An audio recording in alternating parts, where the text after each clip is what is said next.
मैं इस कदर पागल हूँ मंजिल तुम्हें पाने को, पूरी जान लगा दूंगा चाहे दाने न हो खाने को। और मेरी उड़ान के पंखे जमाने को कमज़ोर लगते हैं, एक दिन मैं इन्हीं पंखों की उड़ान दिखा दूंगा जमाने को। हे गाइस, तो कैसे हो आप सब? उस सुप्रीम पावर से प्रार्थना करता हूँ कि आप सब ठीक होंगे। मैं भी यहाँ पर ठीक हूँ। अपन का टॉपिक चल रहा था वैदिक युग, यानी वैदिक सभ्यता और संस्कृति वाला टॉपिक चल रहा था। उस पर अपन ने ऑलरेडी एक वीडियो पर बात कर ली थी, काफ़ी कुछ जान लिया था। यदि वो वीडियो आपने नहीं देखा है तो मैं उसका लिंक डिस्क्रिप्शन बॉक्स में डाल दूंगा, वहाँ पर जाकर आप देख सकते हो। अपन ने ऋग्वेद की बात कर ली थी, वैदिक साहित्य में ऋग्वेद की बात कर ली थी, बाकी के वेदों की बात अपन अब करने वाले हैं। ठीक है, तो स्टार्ट करते हैं वीडियो को।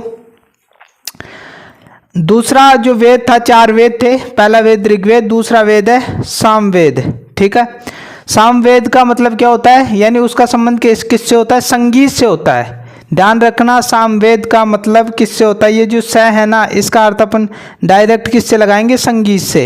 इसमें से शब्द निकलेगा सामन। सामन शब्द का अर्थ स्वर माधुर्य। ये जो स्वर माधुर्य किससे संबंधित होता है? स्वर माधुर्य संगीत से संबंधित होता है। ठीक है, अतः सामवेद उस वेद का नाम है जिसमें यज्ञ करते समय, देवताओं की स्तुति करते समय मधुर संगीत गाए जाते हैं। मैंने पहले ही बता दिया है कि इस वेद का संबंध किससे है? संगीत से है। और जब देवताओं की स्तुति की जाती है, जब यज्ञ किए जाते हैं, बहुत सारे मंत्र बोले जाते हैं, तो उस टाइम कुछ गाने यानी कुछ गायन किया जाता है संस्कृत में, तो उससे संबंधित है। ठीक है, इसके शाखाएं जान लेते हैं। शाखाएं इंपॉर्टेंट होती हैं। सामवेद की कुल 3 शाखाएं हैं। कितनी शाखाएं हैं? 3 शाखाएं हैं, जिसमें कौथुम जो गुजरात में सबसे ज़्यादा प्रचलित है, जैमिनीय, ठीक है, ये कर्नाटक में प्रचलित है, और तीसरी जो है रामायणी जो महाराष्ट्र है वहाँ पर प्रचलित है। ठीक है, आगे बढ़ता हूँ।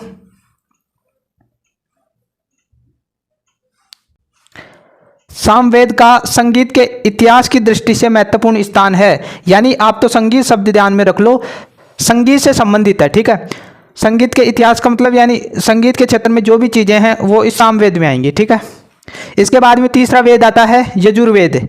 इस जैसे क्या ध्यान रखोगे? यज्ञ। क्या ध्यान रखोगे? यज्ञ, यानी इसका संबंध किससे है? यज्ञ से है। ये बात ध्यान में रखना। ठीक है, उसका संबंध जैसे संगीत से था, इसका संबंध ये से यज्ञ। ठीक है, ठीक है, इस शब्द को भी खोल लेते हैं। यजुष का अर्थ, यजुष का अर्थ यज्ञ या यज्ञीय प्रार्थना है, यानी इसका सीधा सीधा संबंध किससे है? यज्ञ से है। ठीक है, यजुर्वेद यज्ञ प्रधान है। यहाँ पर भी वही बात आ रही है, यानी यज्ञ से संबंधित जो भी विधियाँ होती हैं, क्योंकि यज्ञ एक ही प्रकार से नहीं किया जाता था, बहुत बहुत प्रकार होते थे उसके, उन सारी विधियों का उल्लेख इसमें दिया गया है। ठीक है, इसमें अनेक प्रकार की यज्ञ विधियों का उल्लेख मिलता है। जो मैं बता रहा था आपको, वही बात आ गई कि यज्ञों की बहुत सारी विधियाँ होती हैं, उनका उल्लेख इस वेद में किया गया है। ठीक है, अब अपन जानेंगे कि ये जो यजुर्वेद है उसके 2 प्रकार हैं, और ये 2 प्रकार कौन कौन से हैं आपको स्क्रीन पर दिख रहा होगा। यज्ञ के 2 प्रकार हैं। पहला जो प्रकार है वो शुक्ल यजुर्वेद, जिसका दूसरा नाम क्या है? वाजस्नेयी संहिता। इसको क्या कहते हैं? वाजस्नेयी संहिता के नाम से भी अपन जानते हैं। दूसरा प्रकार है इसका कृष्ण यजुर्वेद। ठीक है, इसकी कितनी शाखाएं हैं? 4 शाखाएं हैं। टोटल कितनी शाखाएं हैं? 4 शाखाएं हैं। पहली शाखा है काठल संहिता, दूसरी शाखा है कपिस्टल संहिता, ठीक है, तीसरी शाखा है मैत्रेयी संहिता, और चौथी शाखा है तैत्तिरीय संहिता। ठीक है, तो ये कुल 4 शाखाएं हैं किसकी? कृष्ण यजुर्वेद की। तो क्लियर हो गया होगा आपको। आगे चलता हूं। अब इसमें देखेंगे कि यजुर्वेद में आखिरकार में अध्याय कितने हैं। ठीक है, तो यहाँ पर क्लियर दे रखा है कि 40 अध्याय हैं इसमें। ठीक है, इसके बाद में यजुर्वेद जो था वो कंप्लीट हो गया हमारा। इसके बाद में चलते हैं लास्ट वेद, इंपॉर्टेंट है, अथर्ववेद। ठीक है, अथर्ववेद सभी वेदों में सबसे नवीन, यहाँ पर इंपॉर्टेंट बात आ रही है, विशेष इंपॉर्टेंट बात, और लोकप्रिय वेद है। जब भी ये पूछे कि सबसे नवीन वह लोकप्रिय वेद कौन सा है, तो अथर्ववेद होगा। नवीन क्यों? क्योंकि ये सबसे लास्ट में बना है। जो 4 ये जैसे ऋग्वेद, सामवेद और यजुर्वेद। इन तीनों वेदों के लास्ट में कौन सा बना है? अथर्ववेद, इसलिए तो नवीन हुआ ना। और लोकप्रिय होने के इसके बहुत बड़े कारण हैं, अपन आगे जानेंगे, ठीक है। इसमें आपको सामने दिख रहा है कि इस वेद में ब्रह्म ज्ञान क्या होता है? ब्रह्म ज्ञान का मतलब वो सुप्रीम पावर जो पूरे ब्रह्मांड को चलाने का कार्य कर रहा है, यानी अपन उसकी कल्पना भी नहीं कर सकते। उसको कोई राम बोल देता है, कोई श्री कृष्ण बोल देता है, कोई महात्मा बुद्ध बोल देता है, कोई अल्लाह बोल देता है, कोई क्या बोल देता है, कोई क्या बोलता है, लेकिन हकीकत किसी को भी मालूम नहीं है, ठीक है। तो वो जो सुप्रीम पावर है ना, उसके बारे में, यानी वो उससे संबंधित जो ज्ञान हुआ, उसका अपन न तो नाम जानते न और कुछ जानते, तो वो ईश्वर भी बोल सकते हो आप। तो उसके बारे में इसमें बताया गया है, ठीक है। उसका ज्ञान दिया गया है। धर्म, शत्रु संहार, शत्रु का किस प्रकार संहार किया जाता है, वो औषधि का प्रयोग, बहुत सारी आयुर्वेदिक औषधियाँ होती हैं, उनका प्रयोग किस किस प्रकार किया जाता है, इसमें बताया गया है। रोग समन, यानी कोई भी रोग है उसका समन किस प्रकार किया जाए, उसको खत्म किस प्रकार किया जाए। यंत्र मंत्र, यानी मंत्र आप जानते हो, श्लोक, वो सारी की सारी चीज़ें। टोना टोटका, आप ग्रामीण क्षेत्र में देखते हो कि टोना टोटका करते हैं, जो ग्रामीण क्षेत्र में शाना शब्द आप सुनते हो, तो वो क्या होता है कि वो टोना टोटका करता है, दूसरों को हानि पहुंचाने के लिए करता है। आप ग्रामीण क्षेत्र में रहते हो तो आपको सबको पता होगा। मारण मोहन, ये मोहन कर लेते हैं ना किसी पर, जो बोलता है कोई किसी व्यक्ति पर अपने जो मोहन कर लेते हैं, तो आप अपन जो बोलेंगे वो उसको करना पड़ेगा, और उसको पता नहीं होता कि मैं क्या कर रही हूँ, ठीक है। उच्चाटन आदि का विवरण मिलता है। इसीलिए ये जो धर्म है ना, इसीलिए ये जो धर्म है वो लोकप्रिय धर्म है। इन सभी कारणों से लोकप्रिय धर्म माना गया है इसको, ठीक है। अब 4 वेद हमने पढ़ लिए। सबसे प्राचीन वेद कौन सा है? ऋग्वेद है, ठीक है। संगीत का उल्लेख किसमें मिलता है? सामवेद में, ठीक है।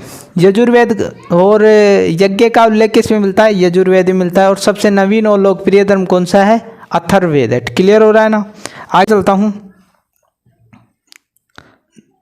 आगे अपन अब पढ़ेंगे आरण्य ग्रंथ, यह भी वैदिक साहित्य में आता है, ठीक है।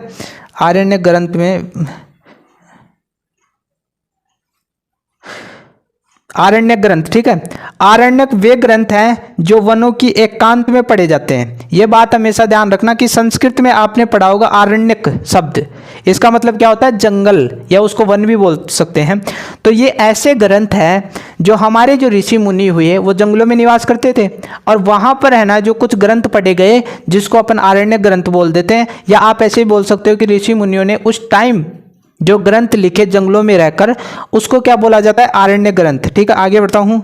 इसमें आध्यात्मिक का मतलब ईश्वर से संबंधित जो भी ज्ञान है। दार्शनिक, दर्शन, इस शब्द से क्या लिख लेगा? दर्शन। दर्शन का मतलब क्या होता है? धर्म। दर्शन का मतलब सीधा सीधा से क्या होता है? धर्म होता है। तो फ्रेंड्स, पारलौकिक क्या होता है? पारलौकिक का मतलब दूसरा लोक, यानी इस लोक को, यानी इस दुनिया को क्या कहते हैं? इह लोक। और जो ऊपर वाला जो लोक है ना, उसको पारलौकिक बोलते हैं, जो आध्यात्मिक से संबंधित होता है, जो ईश्वर से संबंधित होता है, ठीक है। तो इन आध्यात्मिक, दार्शनिक और पारलौकिक चिंतन का विवरण किसमें मिल रहा है? आरण्य ग्रंथों में मिल रहा है। ध्यान दे लेना, क्योंकि फ्रेंड्स ये सारी की सारी चीज़ें आप पढ़ रहे हो ना, ये बहुत काम आने वाली है आपके इस टाइम। यदि आपने अच्छी तरीके से इनको पढ़ लिया तो आगे आपको प्रॉब्लम आने की ज़रूरत नहीं है। कॉलेज की जो 3 सालों की जो सब्जेक्ट होती हैं, जो किताबें होती हैं, यदि वो पढ़ लेते हो, क्योंकि ये वापस से रिपीट हो रहा है, 12वीं तक आपने पढ़ा वही रिपीट हो रहा है, वही टॉपिक रिपीट हो रहे हैं, ठीक है। तो दोबारा से आपको मौका मिला है, आगे ऐसा मौका नहीं मिलेगा लाइफ में। और रही बात सरकारी नौकरियों की, यदि सरकारी नौकरी आप नहीं भी लगते हो तो प्राइवेट जॉब आपको बहुत अच्छे मिल जाएंगे, बहुत अच्छी अपॉर्चुनिटी आपको मिलेगी। लेकिन उसके लिए आपको खिलाड़ी तो बनना होगा ना। जब खिलाड़ी बन जाओगे तो फिर आपको कोई घबराने की कोई ज़रूरत नहीं है, ठीक है। और इसमें कौन कौन से क्वेश्चनों पर डिस्कस किया गया है, यानी आरण्य ग्रंथों में कौन कौन से जो क्वेश्चन होते हैं उन पर चिंतन किया गया है, ठीक है। आत्मा क्या है? हमारे अंदर जो आत्मा है, कभी कभी फील नहीं होता कि अंदर कुछ है, तो वो क्या है? आत्मा है। और उस आत्मा पर विचार विमर्श किया गया इसमें, ठीक है। दूसरा, सृष्टि का निर्माण, कि सृष्टि क्या, ये जो पूरा ब्रह्मांड है, ये जो संसार है हमारा, हम जहाँ पर रहते हैं पृथ्वी पर, और भी बहुत सारे ग्रह हैं, सूर्य, तो इस प्रकार ये सारी की सारी चीज़ों का निर्माण करने वाला कौन है? किसने किया होगा निर्माण? अपनी कल्पना से परे है, बस अपन विचार विमर्श इस पर कर सकते हैं। बाकी चीज़ हमें नहीं पता भाई साहब, आप अनुमान ही नहीं लगा सकते। तीसरा है सृष्टि किन किन तत्वों से मिलकर बनी है, यानी सृष्टि का निर्माण किन किन तत्वों से हुआ है। इन सारी क्वेश्चनों का जवाब पाने का प्रयास किया गया। इसमें सृष्टि का नियंत्रक कौन है, यानी इसको संचालन करने वाला कौन है, कौन इसको चला रहा है, वो इसमें जानने का प्रयास किया गया है। इसके बाद में आगे देखोगे इसी क्वेश्चन पर कि परम सत्ता का स्वरूप कैसा है, वो जो सुप्रीम पावर है उसका स्वरूप कैसा है, क्या वह हमारे जैसा है क्या, हमारे जैसा तो नहीं हो सकता भाई साहब, उसका निराकार स्वरूप होगा, यानी वो दिखाई नहीं देता होगा, बस वो हवा ही होगी इस प्रकार, ठीक है। तो उसका स्वरूप कैसा है, कैसा व्यवहार है उसका, वो सारी चीज़ें, ठीक है। परम सत्ता कौन है, हमारा बाप, ये मान लो। नोट, उपयुक्त सभी बिंदुओं का चिंतन वे लोग जो वानप्रस्थी अथवा सन्यासी बनकर जंगलों में अपना जीवन व्यतीत कर रहे थे, यानी ये जो ऊपर के ऊपर सारे के सारे हमने बिंदु देखे, इन पर चिंतन किसने किया, वानप्रस्थी और सन्यासी। आपने आश्रम पढ़े होंगे, ब्रह्मचर्य, 4 प्रकार के आश्रम है, ब्रह्मचर्य, गृहस्थ आश्रम, वानप्रस्थ आश्रम, संन्यास आश्रम। तो लास्ट वाले जो वानप्रस्थ आश्रम, इसमें क्या होता है कि जो गृहस्थ जीवन जीकर 50 वर्ष कंप्लीट करने के बाद में वनों में चला जाता है और वहां पर जो भी ज्ञान प्राप्त करने का प्रयास करता है, उसके बाद में संन्यास आश्रम उदाहरण कर लेता है 75 वर्ष की उम्र में। तो ये जो 2 आप देख रहे हो ना, यानी 50 से लेकर 100 वर्ष के बीच का जो टाइम होता है, उसमें एक व्यक्ति को है ना जंगलों में रहना पड़ता है और वहां पर जो जीवन व्यतीत करते हैं, उन्होंने इन सभी क्वेश्चनों पर विचार विमर्श किया है। क्लियर हो रहा होगा, ठीक है। आगे चलता हूं, हमने आरण्य ग्रंथ पढ़ लिए, अब अपन है ना जो उपनिषद पढ़ने वाले हैं, ठीक है। वेरी इंपॉर्टेंट है, ये भी वेरी इंपॉर्टेंट है वैदिक युग में, यानी वैदिक साहित्य में, सॉरी। उपनिषद, इसका जो शब्द है उसका अर्थ जान लो। उपनिषद देखो, उप, नी और सद, सद क्या है, एक धातु है, इससे मिलकर बना है। ज़्यादा टेंशन लेने की ज़रूरत नहीं है क्योंकि ये बिल्कुल ईजी है। देखो अभी आगे मैं बताऊंगा आपको। जिसका अर्थ किसी के समीप बैठना, ये किसके समीप बैठने की बात हो रही है भाई साहब, आगे देखो। शिक्षार्थी, शिक्षार्थी किसके समीप बैठता है, गुरु के समीप बैठता है। तो इसमें देखो लाइन में निकल रहा है, किसके समीप बैठना, गुरु के समीप बैठना। कौन बैठता है, शिक्षार्थी, ठीक है।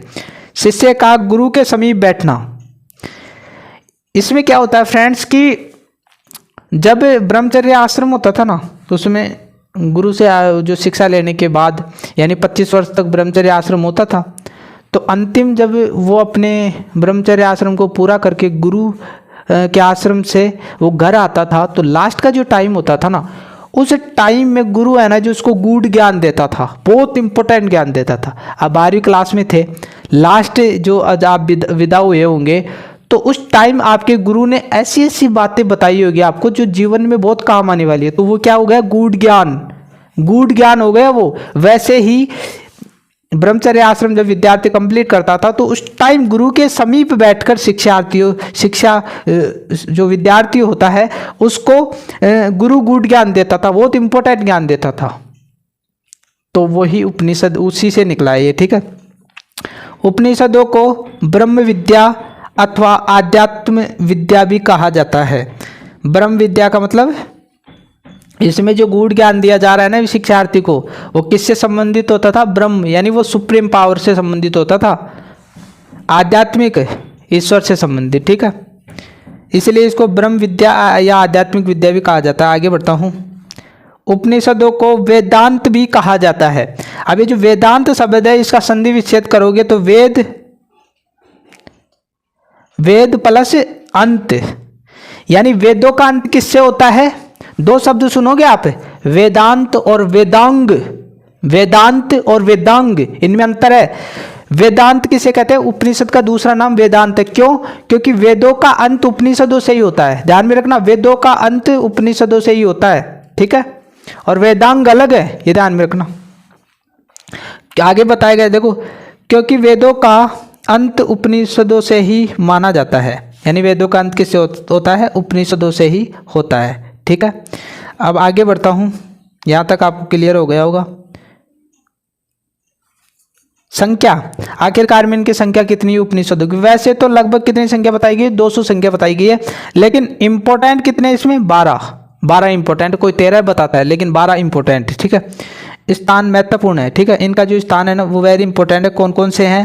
ईश, कैन, कंठ, प्रसन, मुंडक, मांडुक्य, तैत्तिरीय, ऐतरेय, छांदोग्य, बृहदारण्य, कौशितकीय और श्वेताश्वेतर, ठीक है। ये टोटल कितने हो जाएंगे? टोटल आपके 12 हो जाएंगे, ठीक है। उपनिषदों में वेदों की, और ये याद नहीं होते तो कोई दिक्कत वाली बात नहीं है, आप बस एक बार रिपीट कर देना, याद हो जाएंगे अपने आप ही, ठीक है।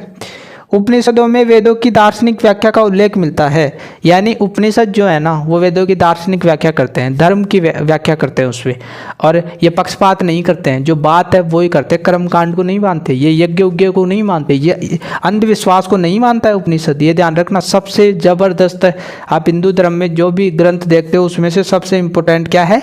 उपनिषद है, क्योंकि ये ऐसी वैसी बातें नहीं करता, तर्क पर जो माइंड की कसौटी पर जो खरी उतरी उस बात को ये मानता है। तो आगे बढ़ता हूँ, ठीक है। ये लास्ट है आज का, हाँ इसके बाद में एक और आएगा थोड़ा छोटा सा, ज़्यादा दिक्कत नहीं आने वाली है आपको, ठीक है। अब वेदांग की मैं बात कर रहा था ना अभी, वेदांत और वेदांग में अंतर है, ध्यान में रखना। वेदों के अंग, संधि विच्छेद करोगे तो क्या बनेगा? वेदों के अंग, ठीक है। उत्तर वैदिक काल के अंतिम समय में हमने वैदिक काल को 2 भागों में बांटा था, ऋग्वेदिक काल, उत्तर वैदिक काल। उत्तर वैदिक काल कब से कब तक था? 1000 ईसा पूर्व से 600 ईसा पूर्व के बीच में था। तो उसका लास्ट टाइम लोग वेद मंत्रों के वास्तविक अर्थ को भूलने लग गए थे, और कुछ लोग मनचाहे ढंग से उनकी व्याख्या भी करने लगे। ऐसी स्थिति में उनकी शुद्धता कायम रखने के लिए वेदांग की आवश्यकता पड़ी। कहने का मतलब यह है कि जो उत्तर वैदिक काल था उसके अंत में लोगों ने जो वेद मंत्र थे उनका जो वास्तविक स्वरूप था, उनका वास्तविक जो अर्थ था उसको भूल गए, और मनचाहे ढंग से ही है ना जो बहुत सारी धारणाएं बना दी, उनकी व्याख्या गलत गलत करने लग गए। इस स्थिति में सुधार करने के लिए, इसमें शुद्धता लाने के लिए इन वेदांगों की रचना की गई, इसलिए वेदों के अंग माने जाते हैं। संधि विच्छेद में आप देख रहे हो, ठीक है। वेदांग की कुल संख्या कितनी है? 6 है, ठीक है। आप देख पा रहे हो 6, कुल संख्या कितनी इनकी? 6। व्याकरण, ये देखो मैंने यहाँ पर है ना जो आपके लिए ट्रिक भी बनाया है, निसी कब जाय 6, ठीक है। निसी कब जाय 6, ठीक है। तो नि का मतलब क्या होता है? देखो निरुक्त। सी का मतलब शिक्षा, ठीक है। कै का मतलब क्या होगा? कल्प। ये जो कै है इसका अर्थ क्या होगा? कल्प। बै का मतलब वह समझे, वह वकील समझ लेना, ठीक है। व्याकरण, ठीक है। जा का मतलब क्या होगा? ज्योतिष, ठीक है। और 6 का मतलब क्या होगा? छंद। तो ये आप ट्रिक ध्यान में रखने ला, आप कभी नहीं भूलने वाले हो, ठीक है। अब लास्ट ये बच रहा है इसमें ब्राह्मण ग्रंथ, इसके बाद में आपका जो वैदिक साहित्य है वो क्लियर हो जाएगा, ठीक है। ब्राह्मण ग्रंथ समय के साथ साथ आर्यों में यज्ञों एवं कर्मकांडों में वृद्धि होती गई, यानी समय के साथ साथ आर्यों में है ना जो कुछ बुराइयां भी आ गई थी। यज्ञ प्रचलित हो गए, एक यज्ञ को 100 पंडित करेंगे, और जो कर्मकांड बढ़े, अंधविश्वास बढ़ा। तो इसमें वृद्धि होने के कारण है ना व्यापक और जटिलता बढ़ती गई। यहाँ पर तो गलत लिख दिया मैंने, बढ़ती गई, ठीक है। इसलिए इन्हें सरल बनाने के लिए ब्राह्मण ग्रंथों की रचना की गई। साफ साफ कहने का मतलब है कि समय के साथ साथ आर्यों में यज्ञ और कर्मकांडों को लेकर बहुत सारी जटिलता और व्यापकता आ गई, बहुत सारी बुराइयाँ आ गई। इस बुराइयों को दूर करने के लिए ब्राह्मण ग्रंथों की रचना की गई। क्लियर हो गया होगा। ब्राह्मण ग्रंथों में यज्ञ अनुष्ठानों तथा वेद मंत्रों के अर्थ वह उनके उद्देश्य का विस्तार पूर्वक व्याख्या की गई है।